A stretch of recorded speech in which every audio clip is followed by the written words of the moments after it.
मित्रांनो, आपल्या चॅनलमध्ये सर्वांचं स्वागत आहे. तर मित्रांनो, सर्व पोलीस भरती करणाऱ्यांसाठी अत्यंत आनंदाची बातमी आहे. कारण की येणाऱ्या फेब्रुवारी 2025 नंतर राज्यामध्ये जवळपास 10,000 पोलिसांची भरती होणार आहे, असे जाहीर करण्यात आलेले आहे. आता मागील आठवड्यामध्ये पोलीस महासंचालक यांच्या अध्यक्षतेखाली एक बैठक आयोजित करण्यात आली होती. त्यामध्ये अप्पर पोलीस महासंचालक, प्रशिक्षण व खास पथके यांनी सर्व पोलीस आयुक्त व सर्व पोलीस अधीक्षक यांना रिक्त असलेल्या पदांची माहिती मागवली आहे. यामध्ये डिसेंबर 2024 ते डिसेंबर 2025 या एका वर्षाच्या कालावधीमध्ये रिक्त पदे होणार आहेत, याची सविस्तर माहिती मागवलेली आहे. आता यामध्ये सद्यस्थितीमध्ये रिक्त असलेली पदे आणि डिसेंबर 2024 ते डिसेंबर 2025 या एका वर्षात रिक्त होणारी पदे अशी एकत्रित माहिती मागवण्यात आलेली आहे.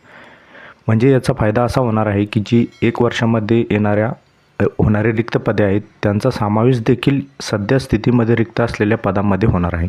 त्यामुळे ही भरती ही जवळपास 10,000 जागांची भरती होण्याची शक्यता आहे. त्यामुळे येणारी पोलीस भरती ही मोठ्या प्रमाणात होणार अशी तर अपेक्षा आहेच. त्यामुळे सर्व पोलीस भरतीची तयारी करणाऱ्या उमेदवारांनी गांभीर्याने अभ्यास करून व मैदानी चाचणीची व्यवस्थित तयारी करून पोलीस होण्याचं आपलं स्वप्न हे 2025मध्ये साकारायचं आहे. तरी मित्रांनो, ही आपल्यासाठी एक खूप मोठी सुवर्ण संधी असणार आहे. त्यामुळे ही संधी कोणत्याही परिस्थितीमध्ये जाणार नाही याची आपण काटेकोरपणे काळजी घ्यायची आहे व योग्य नियोजन करून योग्य पद्धतीने अभ्यास करून 2025मध्ये पोलीस होण्याचं स्वप्न साकारायचं आहे. तर मित्रांनो, पुढील व्हिडिओमध्ये आपण आता सविस्तर प्लॅन करणार आहोत.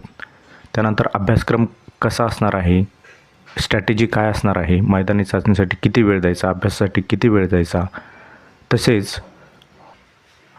पोलीस होण्यासाठी आपण कोणकोणत्या गोष्टीची काळजी घ्यायला हवी व काटेकोरपणे प्लॅनिंग करून 2025मध्ये पोलीस होण्याचं स्वप्न कसं साकारू शकतो हे आपण पुढील व्हिडिओमध्ये बघणार आहोत. तर चॅनलवर नवीन असाल तर चॅनलला सबस्क्राईब करा व बेल आयकॉनसुद्धा प्रेस करा. धन्यवाद.